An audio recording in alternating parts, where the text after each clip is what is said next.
Ouvre grand tes oreilles, on t'emmène en Italie, dans le sud Tyrol. Et pour faire ce voyage, on a choisi Schapka Assurance, car ils sont simples, transparents, réactifs en cas de pépin et surtout ils sont sympas. Schapka assure tout type de voyageurs, aussi bien les vacanciers que ceux qui partent longtemps pour un tour du monde, un volontariat, un PVT ou étudier à l'étranger. On les remercie pour leur soutien.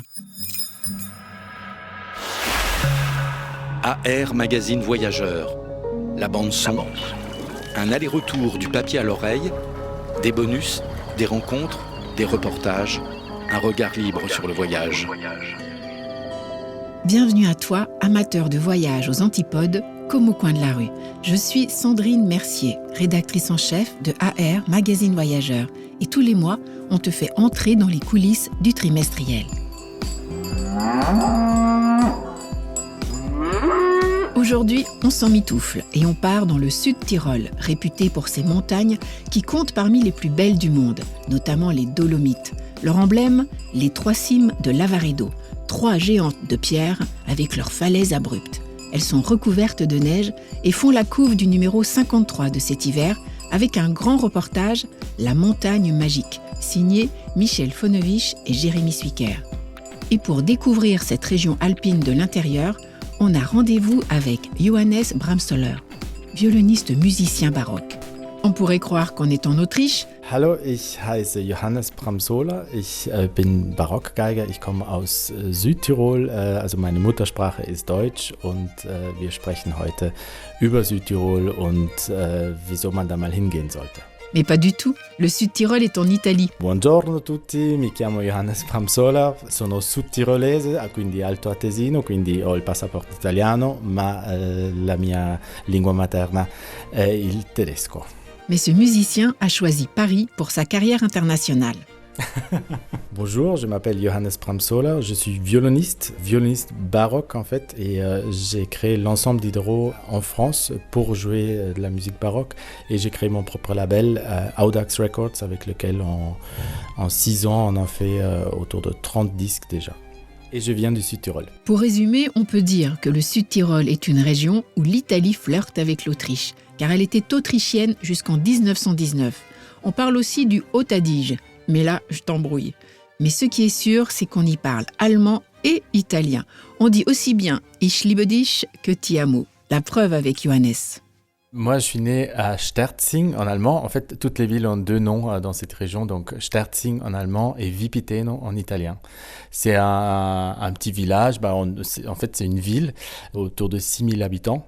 Et on dit que c'est l'un des plus beaux villages de l'Italie. Et voilà. Vous le dites aussi ? Oui, c'est vrai, c'est très très très beau. En fait, quand j'amène des amis, ils disent toujours, mais ça fait presque un peu Disneyland, c'est tellement beau. On s'imagine l'échafaudage derrière les façades, en fait. Mais en fait, c'est un petit village médiéval, entièrement reconstruit dans le XVIe siècle, parce que c'est une ville très très très riche, et elle a brûlé à un moment, donc elle a été reconstruite avec cet argent entièrement en une fois, et c'est pour ça aussi que c'est tellement beau. Et en gros, il y a une longue rue où il y a que des magasins pour faire du shopping, et on dit que c'est la plus belle rue de shopping en Italie. Et ce village, en fait, il se trouve juste avant le Brenner, le fameux col, et l'Autriche est juste derrière. Donc, vous vous sentez plutôt quoi ? C'est presque autrichien ? C'est toujours difficile de nous poser cette question aux Sud-Tyroliens. Moi, j'ai grandi dans une famille qui parle allemand, donc langue maternelle, c'est l'allemand. Donc, oui, j'ai une certaine connexion avec l'Allemagne, avec l'Autriche, mais quand je rentre en Italie, même si c'est à Rome, même si c'est à Milan, je me sens en quelque sorte à la maison quand même. C'est quand même un peu mon pays. Cette région du Sud-Tyrol, c'est un peu un mélange des 2 mondes. En fait, c'est joli, c'est propre, c'est organisé, mais en même temps, on a la bouffe italienne, on a l'art de vivre italienne, les cafés, la pizza et tout ça. En fait, moi, j'étais toujours inspiré par le fait que c'est une région un peu de passage, surtout ma ville, Sterzing. En fait, c'est une région qui est entre l'Allemagne et l'Autriche et l'Italie. Et en fait, il faut passer par cette région pour aller en Italie ou pour aller en Allemagne. Donc, il n'y a pas vraiment d'autres voies, d'autres passages. Et ça, en fait, cet échange, du coup, qu'il y a dans cette région de différentes cultures, de différentes langues, de différentes influences, ça m'inspire beaucoup aussi pour mon travail. En fait, qui est à la base, en fait, c'est la musique baroque qui est née en Italie en quelque sorte, et après elle a voyagé dans toute l'Europe. Donc c'est un peu le même parcours que j'ai fait aussi et avec lequel j'ai grandi dans mon enfance. Comme Sud-Tyrolien, on n'a pas vraiment l'impression d'avoir un pays, d'être des citoyens d'un vrai pays. Si on est français, on est pour l'équipe de France. Mais si on est sud-tyrolien, on est dans le football, on est plutôt pour l'Italie, mais dans le ski, on est plutôt pour l'Autriche. Donc on n'a pas cette notion vraiment de pays.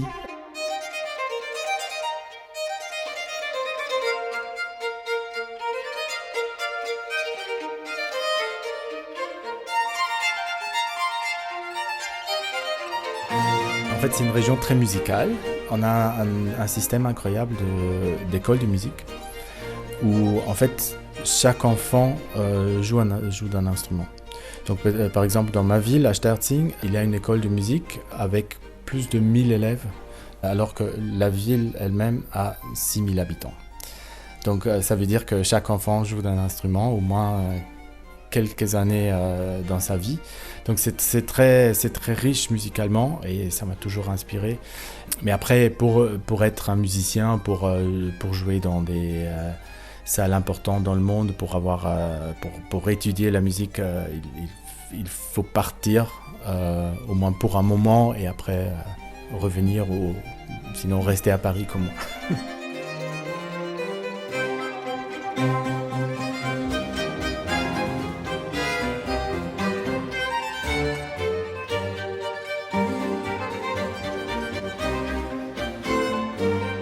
Et c'est à Paris que Johannes Bramsoller a créé l'ensemble d'Hydro pour redonner vie à un répertoire baroque méconnu du XVIIe siècle. Tu peux écouter son dernier disque, The London Album. Quand il ne travaille pas son violon, Johannes, comme ses compatriotes, enfile des skis pour profiter des stations alentours. J'ai même lu que le forfait Dolomiti Superski permet de parcourir ces 1200 km de pistes, ce qui en fait le plus grand domaine skiable d'Europe.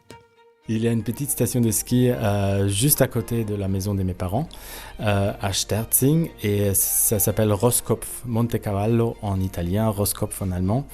Et c'est une petite station, mais c'est génial pour les enfants en fait. Donc quand je vais avec mes nièces, c'est là-bas que je vais et en fait je peux mettre mes skis à la maison et partir directement de la porte.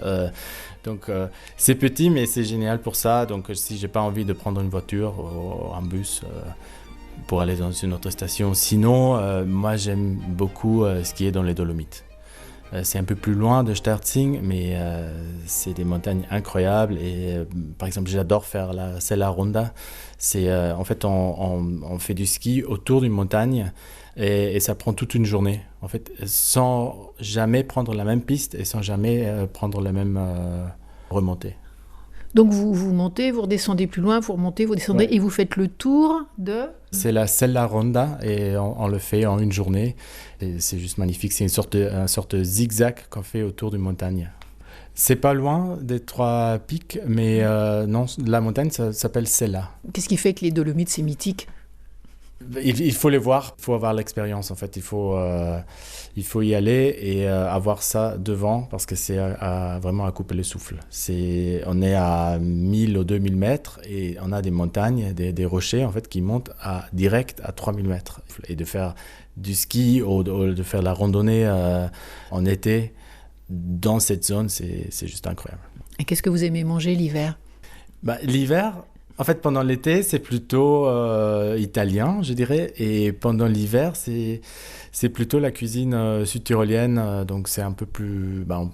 ça ressemble assez à la cuisine autrichienne avec des knödel. C'est des boules de pain avec du speck dedans, avec du fromage. Donc, c'est en fait, c'est un peu ce qu'on mange... en Suisse, ce qu'on mange dans des stations au ski en France aussi. Donc, Des trucs qui tiennent au corps? Des trucs qui tiennent au corps, qui tiennent chaud, avec du bon vin. Il y a des très bons vins dans le Sud-Tyrol et il y a vraiment des producteurs très intéressants, des petits producteurs bio. Et il y a même un, Alois Lageder, avec lequel en fait, on est assez amis et il organise aussi des concerts. Donc je joue pour lui parfois. Et en fait, il produit des vins biodynamiques et c'est vraiment des vins remarquables. Et qu'on se le dise, le Sud-Tyrol est la région d'Italie qui compte le plus de restaurants étoilés au Michelin, le coin idéal pour bien manger et bien skier. Pour découvrir le reportage au Sud-Tyrol, La montagne magique, signé Michel Fonovich avec les photos de Jérémy Swicker, il y a le numéro 53 de l'hiver 2020-2021, actuellement en vente avec la couve sur les Dolomites. Sinon, retrouve AR, magazine voyageur, sur ar-mag.fr, Insta, Twitter, Facebook et dans les kiosques bien sûr. Et si tu as besoin d'une assurance, pense à Chapka. On les remercie de soutenir Aller-Retour le podcast. À bientôt pour de nouvelles aventures.